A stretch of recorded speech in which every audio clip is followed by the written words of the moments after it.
جو نقصان ہو سکتا ہے یا ہو رہا ہے وہ بحرین کا اور یو اے ای کا ہو رہا ہے، اور وہ یہ کہہ رہے ہیں کہ Bahrain already 146% debt to G D P اس کے اندر چلا گیا ہوا ہے نقصان کے حوالے سے، اور 10% اس کا اینول بجٹ ڈیفیسٹ چلا گیا ہوا ہے.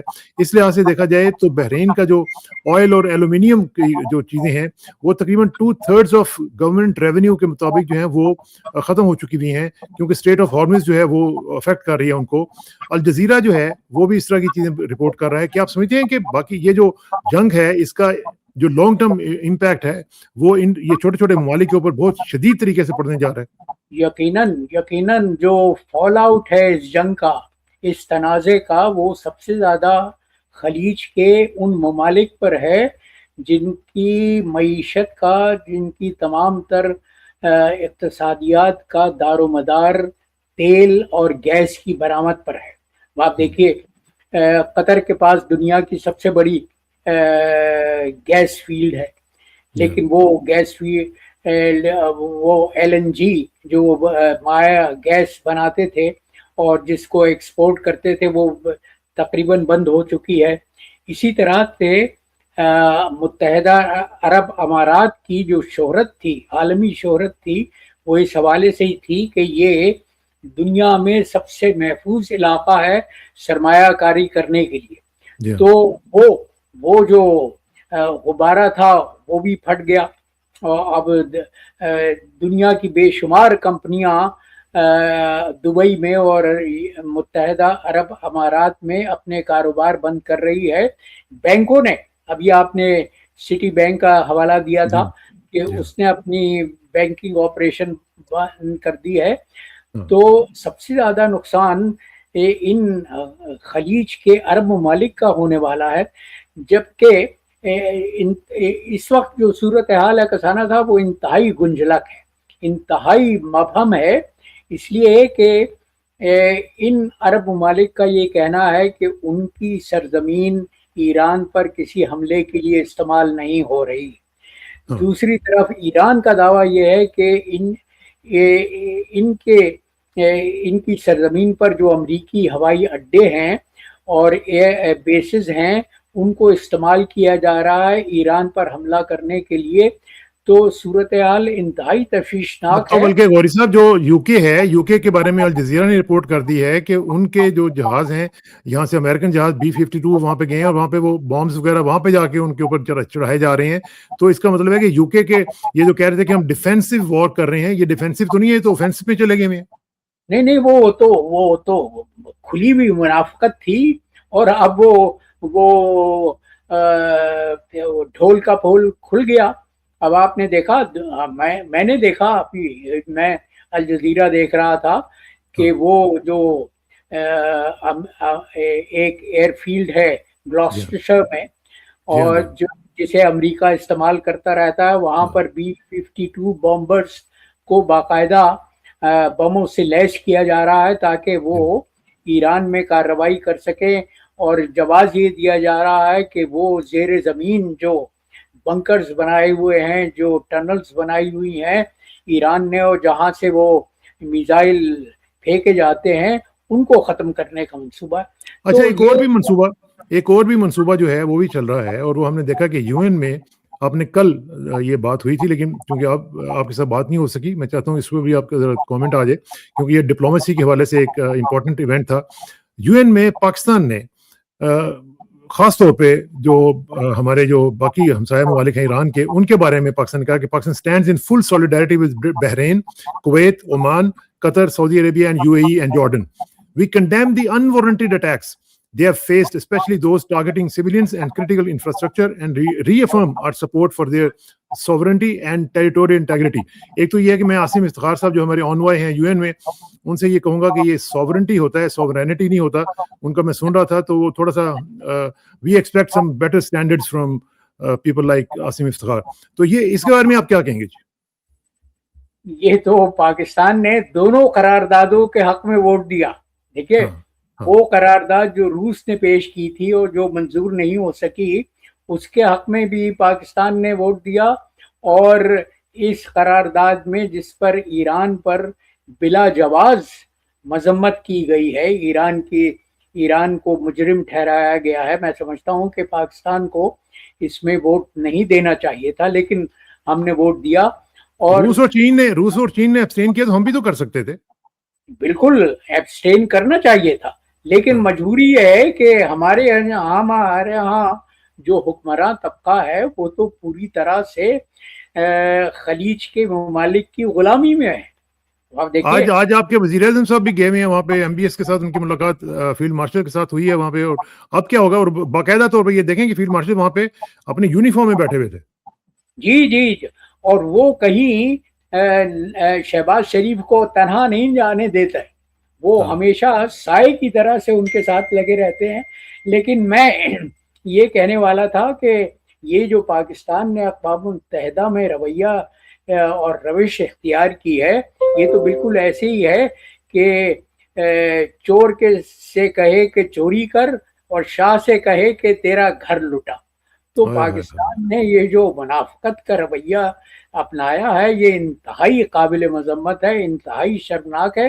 لیکن کیا کیا جائے, صورتحال بدقسمتی پاکستانی قوم کی یہ ہے کہ اس پر اس وقت فی زمانہ وہ ٹولہ مسلط ہے جس کو صرف اپنے مفاد عزیز ہے, جو اپنے مفادات کو, اپنے ذاتی مفادات کو قوم اور ملک کے مفادات پر ترجیح دیتا ہے.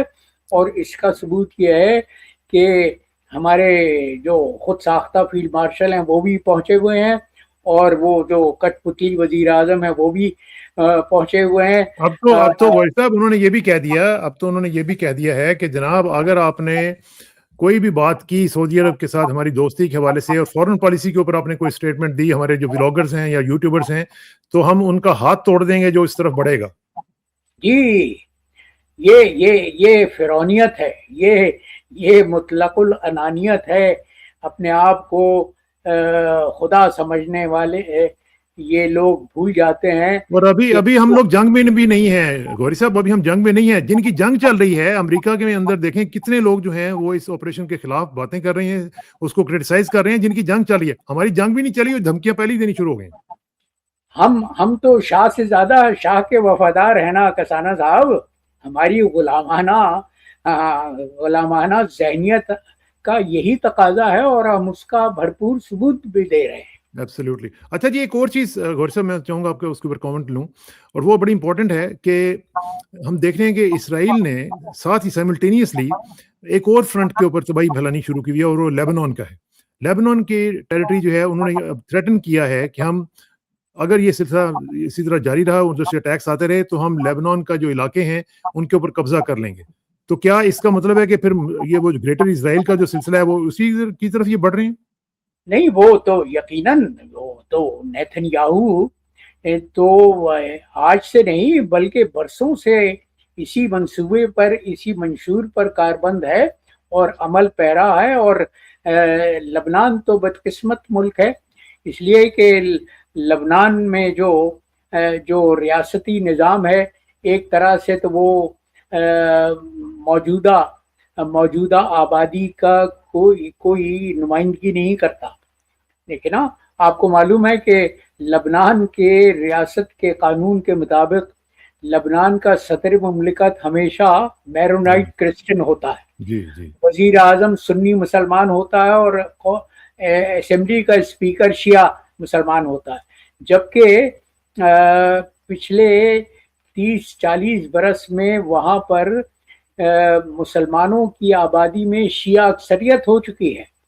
لیکن اس صورتحال کو کوئی تسلیم کرنے کے لیے تیار نہیں ہے. اور اسرائیل تو برسوں سے جنوبی لبنان کے ایک حصے پر قابض ہے, قبضہ کیے ہوئے بیٹھا ہے. بلکہ اب تو وہ دھمکیاں یہ دے رہے ہیں کہ وہ لٹانی ریور جو جنوبی لبنان کی سرحد خط تقسیم سمجھا جاتا ہے اس کو بھی پار کر لیں گے, اور اس کے شمال میں جو لبنان کا علاقہ ہے اس پر قابض ہو جائیں گے.